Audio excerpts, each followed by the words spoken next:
Welcome back दोस्तों। आपका स्वागत है मेरे चैनल पे। तो चलिए मूवी की शुरुआत करते हैं। मूवी की शुरुआत रॉकी नाम के लड़के से शुरू होती है।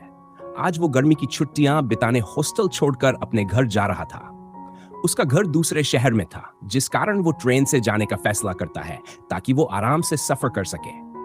वो अपने लिए एक खाली कैबिन ढूंढ ही रहा था और तभी उसकी नजर एक खूबसूरत लड़की पर पड़ती है जो कैबिन में अकेली ही सो रही थी।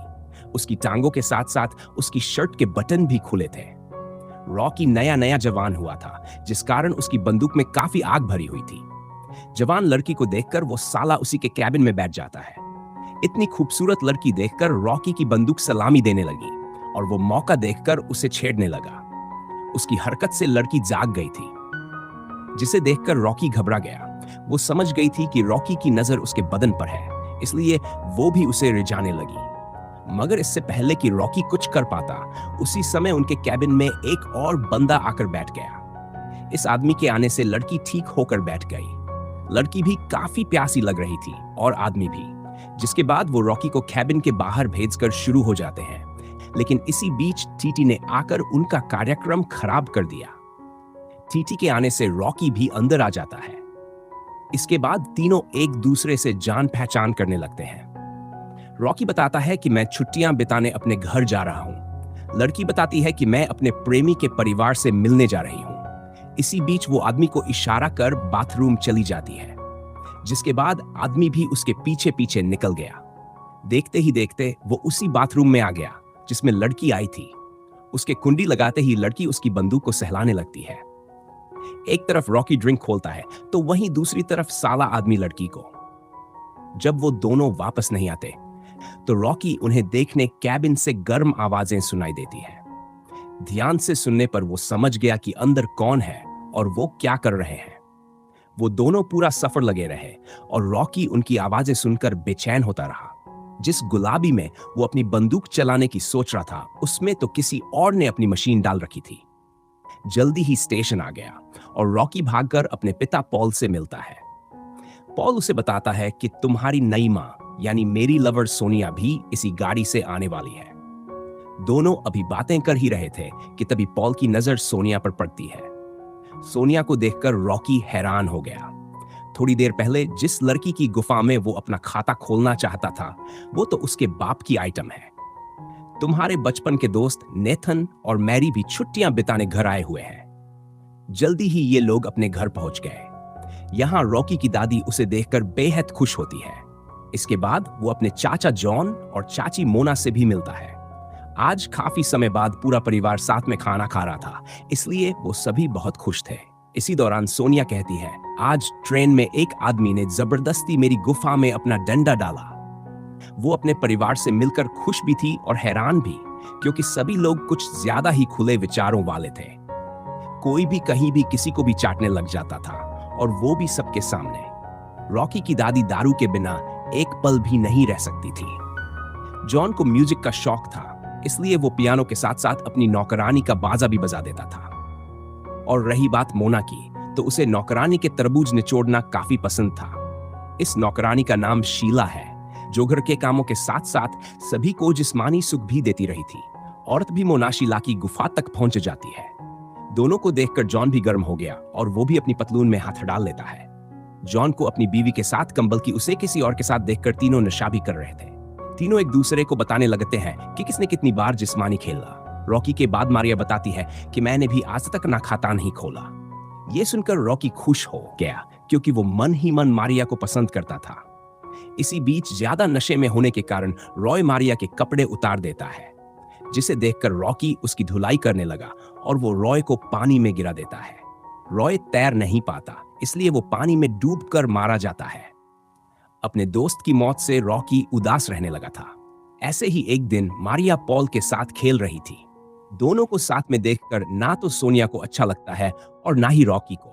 रॉकी अपने कमरे में खड़ा सबको देख रहा था।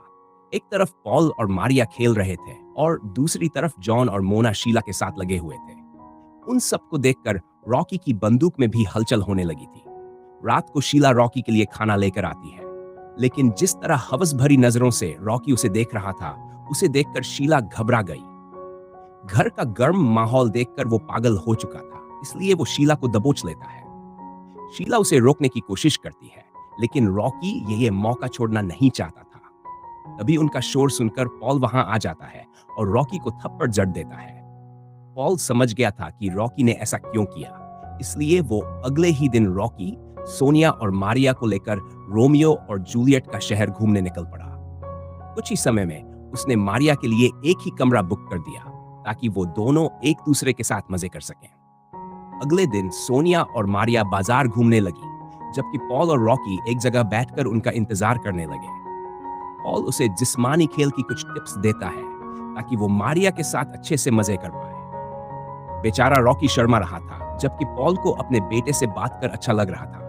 वो दोनों बातें भी करते हैं और आती जाती लड़कियों के बदन की तारीफ भी करते हैं। जल्दी ही दोनों लड़कियां वापस आ जाती हैं, जिसके बाद ये चारों उसी किले में पहुंच जाते हैं। यहाँ रोमियो और जूलियट की मिया का दिल रखने के लिए पॉल रोमियो बन गया। सोनिया काफी थक गई थी, इसलिए वो पॉल को बताकर होटल वापस चली गई, जबकि एक्टिंग करते करते मारिया और पॉल किले के अंदर चले गए थे। जब वो दोनों वापस नहीं आते तो रॉकी उन्हें देखने निकलता है। वो दोनों गायब हो जाते हैं। रॉकी उन्हें ढूंढने की काफी कोशिश करता है, लेकिन उसे वो दोनों कहीं नहीं दिखते।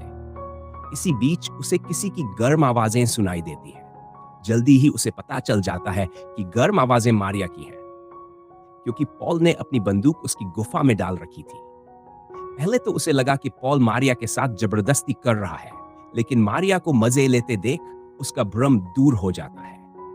उसे इन दोनों से इसकी जरा भी उम्मीद नहीं थी और वो रोते रोते होटल वापस आ गया। सोनिया ने उसे आते हुए देख लिया था। वो समझ गई थी कि रॉकी ने मारिया को किसी और के साथ देख लिया होगा। वो अच्छे से तैयार होकर रॉकी के कमरे में चली गई। उसे देखकर मारिया कहने लगी, अगर तुम चाहो तो मैं तुम्हारी आग शांत कर सकती हूँ। रॉकी उसे दूर रहने को कहता है, जबकि सोनिया अपने कपड़े उतारकर उसके बिस्तर में आ गई। उसका नमकीन बदन देखकर रॉकी भी गर्म हो गया और पूरी रात उसके साथ मजे करता है। अगले ही दिन ये चारों घर की तरफ जाने लगे। सोनिया और रॉकी बेहद खुश थे, जबकि मारिया और पॉल चुप थे। कुछ दिनों तक रॉकी मारिया से नाराज रहता है। मारिया उससे बात करने की कोशिश करती है, लेकिन रॉकी कुछ नहीं बोलता। कुछ दिनों बाद रॉकी की माँ उसे लेने आ जाती है, क्योंकि उसकी छुट्टियां खत्म हो चुकी थी। लेकिन पॉल रॉकी को अपने पास रखना चाहता था। एक तरफ ये लोग बातें कर रहे थे और दूसरी तरफ मारिया रॉकी को मनाने के लिए उसके साथ खेलने लगी थी। रॉकी अभी भी उससे नाराज था, इसलिए खेल के बहाने वो उसकी काफी पिटाई करता है। परेशान होकर मारिया ने उससे पूछ ही लिया कि तुम मुझसे नाराज क्यों हो, लेकिन रॉकी उसे कुछ नहीं बताता, बस उसे पकड़कर उसके साथ जबरदस्ती करने लगता है। अपना गुस्सा शांत कर जब वो अपने घर में जाने लगे तो अंदर की आवाजें सुनकर रॉकी समझ गया कि उसकी माँ उसे लेने आ गई है। मारिया की छुट्टियां भी खत्म होने वाली थी, इसलिए वो फिर मिलने का वादा कर वहां से चली जाती है। दोस्तों, यहीं पर मूवी का दी एंड हो जाता है। आपका एक सब्सक्राइब मुझे बहुत खुशी देता है। लव यू दोस्तों।